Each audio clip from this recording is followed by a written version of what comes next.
Hi everybody, I'm Rob Bloomfield and this is Accounting with Our Bare Hands, a series of short videos looking at the mechanics of cost accounting. This video explores the distinction between direct and indirect costs. Now, direct and indirect costs are both types of product costs, which means that they are the costs that we incur in order to produce the goods and services that we ultimately sell. They are going to be treated as assets until we actually make the sale. We're going to keep this very simple by looking only at the top left quadrant of the Queen's Cross that includes the assets. So let's consider first a very simple transaction in which our firm spends $100. It uses up $100 of leather to create a batch of gloves. So what are we going to do? Well, we're going to start with our credit. Okay, and so I'll put this in the raw materials account. I'm going to start with the credit, and I'm going to put it directly into what I'm going to call work in process account A. So you can think of this company as one that, so they make all different types of gloves, and let's just say they make them to order. They specialize them for their different clients that want certain colors, or maybe their firm's logo on the glove somewhere. And so we're going to create a work in process account for each one of those contracts. So to make our account balance, we're going to debit work in process A. And, we probably have floating around here, we've got a work in process B account too. And at some point, we are going to use up raw materials and we're going to put those dollars in work in process B. But the leather we just used was for work in process A, so that's where the dollars are going to go. Now, here's another transaction, which is that we spend, we have a lot of thread. We use, thread to make all of our gloves. But you know what? It's not really that, since thread is not that expensive, it may not be worth it for us to track every dollar of thread as we take it out of our raw materials inventory and say, oh, well, these 6 inches of thread are for work in process account A. It's just not worth the record keeping. So let's say that someone goes to the, walks across the factory floor and goes to the raw materials storage room and says, I need $200 worth of thread, and they take it over to the production floor, and it just sits there for everyone to use as they need it. They just walk over and they take some thread. So we have to make an account for this transfer. We're going to take the $200 out of raw materials, but we don't know which job that thread's cost should go into. Is that, how much of the $200 is going to be used by A and how much of it is going to be used by B? Since we don't know that, we're going to create a new account, and this is going to be a central focus of the course. It's called the manufacturing overhead account, and we're going to put the $200 in there.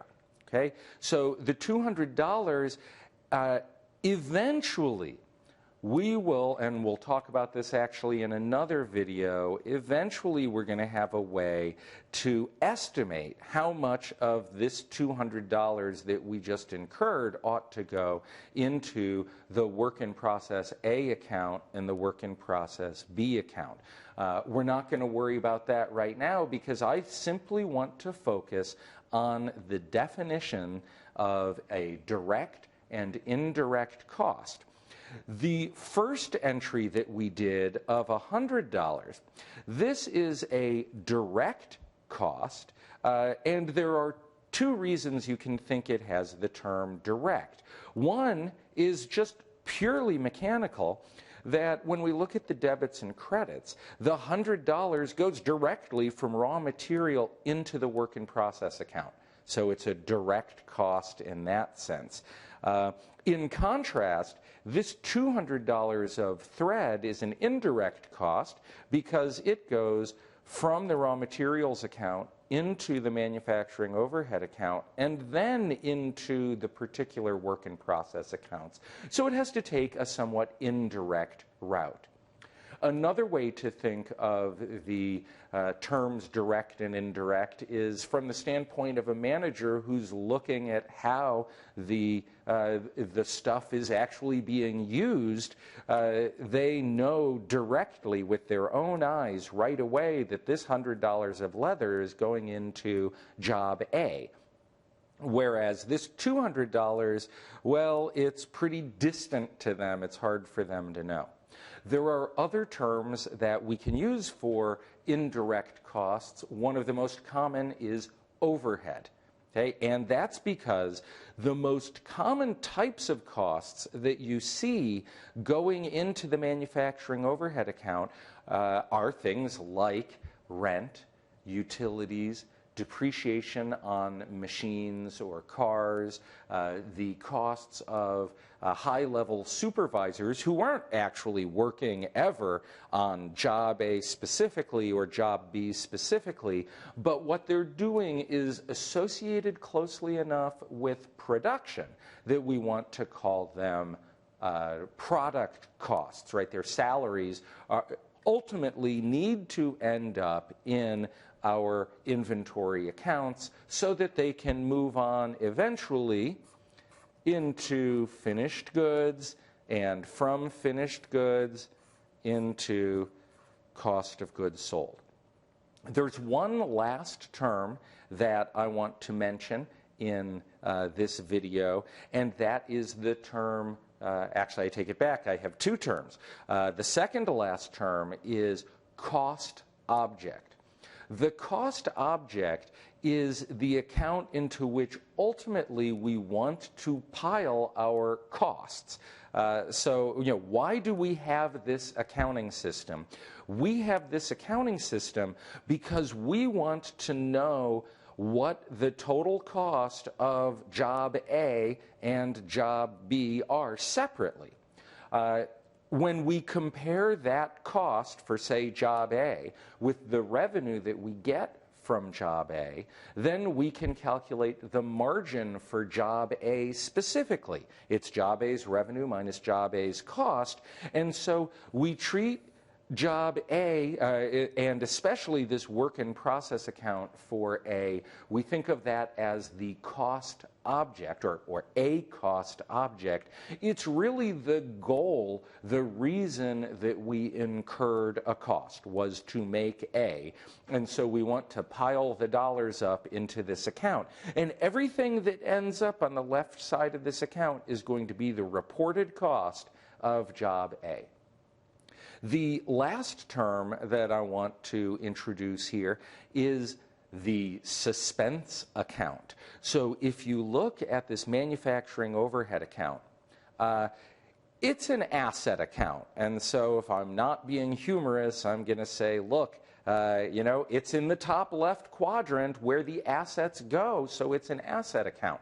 But it's a very strange asset account because it's not like we're saying we have anything of value here. It's really just a place to park these $200 and any other indirect or overhead costs we have until we know which job to put those dollars into. So we are in suspense over where these dollars are going to go. We call it, somewhat tongue-in-cheek, a suspense account. Okay. Well, how do we get the dollars out of this account and into the cost object for job A? I'm going to leave you in suspense. So I hope you found this video helpful, and I hope you'll take a look at the others. Bye-bye.